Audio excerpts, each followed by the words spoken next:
ব্যাপারটাকে যেন কোনোভাবেই ব্যাখ্যা করা যায় না।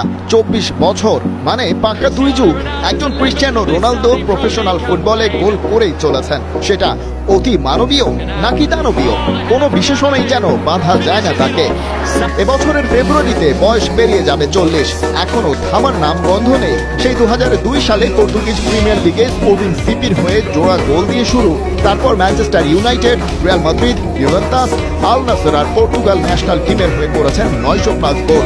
24 বছরের একটাতেও গোলহীন থাকেননি। ক্লাব পরিবর্তন, ইনজুরির ধকল, কোভিড মহামারী কিংবা সাসপেনশন, কোনো কিছুই থামাতে পারেনি এই জয়যাত্রা।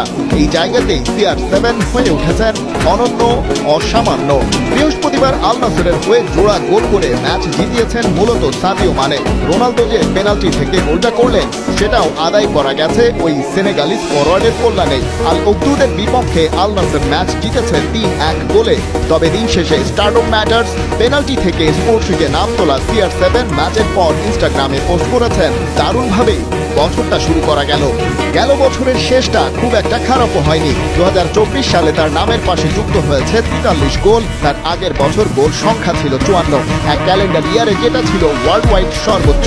ক্যারিয়ারে পঞ্চমবারের মতো রোনালদো টপ স্কোরার হিসেবে বছর শেষ করেন। টার্গেট এখন বয়সকে বুড়ো আঙুল দেখিয়ে প্রফেশনাল ফুটবলে 1000 গোলের মাইলফলক স্পর্শ করা। এখন পর্যন্ত পৌঁছেছেন 917-তে।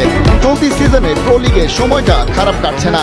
13 ম্যাচ খেলে 11 গোলের সাথে 2 অ্যাসিস্ট। হাতে একটা ম্যাচ বেশি থাকলেও লিডার বোর্ডের শীর্ষে থাকা আল ইতিহাদের চেয়ে CR7-এর বর্তমান ক্লাব পিছিয়ে আছে 8 পয়েন্ট। তবে ওদের সেরা তারকা রোনালদো যেহেতু স্কোরিং এনজয় করছেন, টপার হওয়া তো সময়ের ব্যাপার মাত্র। দেখা যাক কি হয়।